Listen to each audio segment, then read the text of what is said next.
Hey, it's Donna Morgan, and I'm here this morning in beautiful Arizona with the sun having just risen. I just went on my sunrise hike, had my celery juice, and started thinking about part two of the secrets to creating money.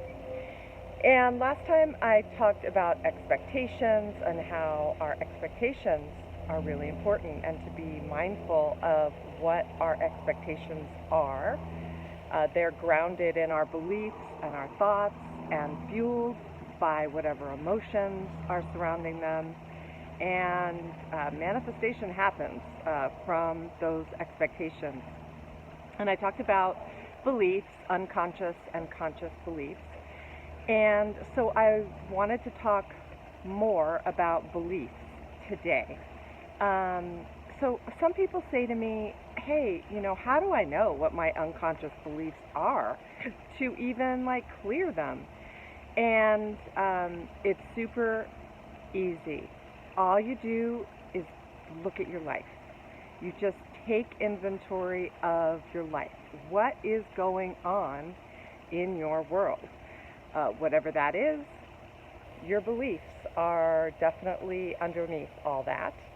And of course, our conscious beliefs are too. We have those. We know what those are. But so are our unconscious beliefs. So the next thing I say is, in terms of money, make a list of all the things that you're not happy about in your life in terms of money. It could be, I don't like the job that I'm currently in right now. I'm unhappy with the amount of debt that I have in my life right now. Every time I have to pay a bill, I get scared, and I don't like paying bills. Let's see, what are some other ones? There's so many, but you get what I'm saying. You make that list. And from there, you can do a clearing process on it. Now, you know that I love the Ho'oponopono magic mantra. I love you, I'm sorry, please forgive me, thank you. And you could literally take each one of those things and say the mantra on each item on your list. And another way to do it, kind of a more advanced approach, is to say every single one of those items on the list with the intention of, I'm ready to clear this, I'm ready to let go of all of these things going on in my life, whatever sabotaging patterns I have around money, my beliefs around money, all of these things that are happening in my life.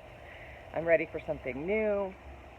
And then you can say Morrnah's prayer, which I have right here. It's in my little book. I put it in there. But anyway, this is what you would do. You would say, I'm ready to clear all these things, and then say her prayer. Divine Creator, Father, Mother, Son as one. If I, my family, relatives, and ancestors, have offended you, your family, relatives, and ancestors, in thoughts, words, deeds, and actions, from the beginning of our creation to the present, I ask for forgiveness. Let this cleanse, purify, release. Cut all the negative memories, blocks, energies, and vibrations, and transmute those unwanted energies to pure light. And it is done. So you would say that prayer 4 times in a row, and unlike the Ho'oponopono magic mantra, which you can just do inside your own head, you don't have to say it out loud. You can if you want, but you don't have to. With this prayer, it's more powerful to speak it out loud and to also speak all those things out loud that are on your list. Of course, this prayer can be used for many more things, not just around money. But since we're talking about money, I'm kind of focusing there. So then after you do that, you can write down a list of all that you do want to create. I am financially free. I am infinitely abundant when it comes to money. I am in a job that I absolutely love, and I am making money by the boatloads. I don't know. So you would just write down the things that you do want, and of course, putting your intention down. And I usually write my intentions down in my mojo journal. I've talked about my mojo journal before, but if you haven't seen that video, it's a journal that I have that I use every day, both for my to-do list, my intentions, what I'm grateful for, and so that's where I would personally write down my intentions, but you guys go for it however feels good to you. And then I would do a little work around that. I would actually start visualizing that that has already happened, all of those things, and what my life looks like with all of that going on, right? Whatever that is. And I just named some things that some of you may relate to. And so you visualize it as if it's already happened. And you don't worry about the how, which I know is tough.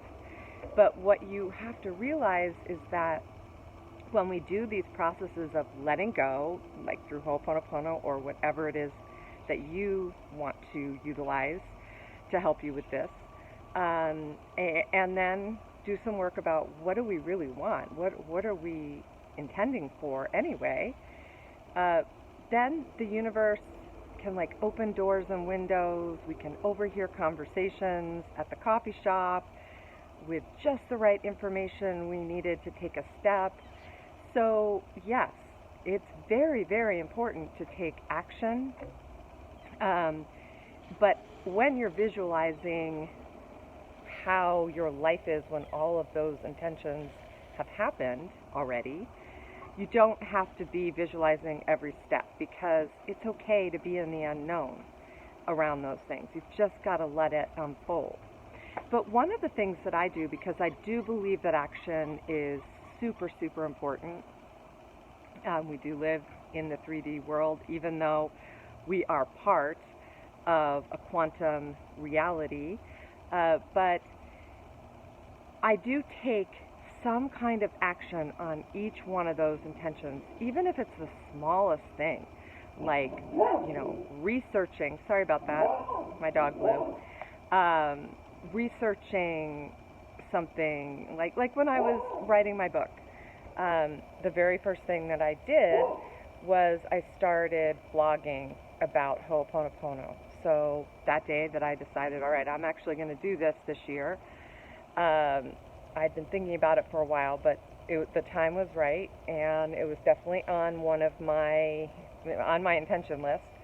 I was like, okay, I am just going to write a blog post today about something in my life and how Ho'oponopono has been amazing. So I did that. I took action, and it could be researching something. Like if you want a new home, it could be going on Zillow and just kind of looking around.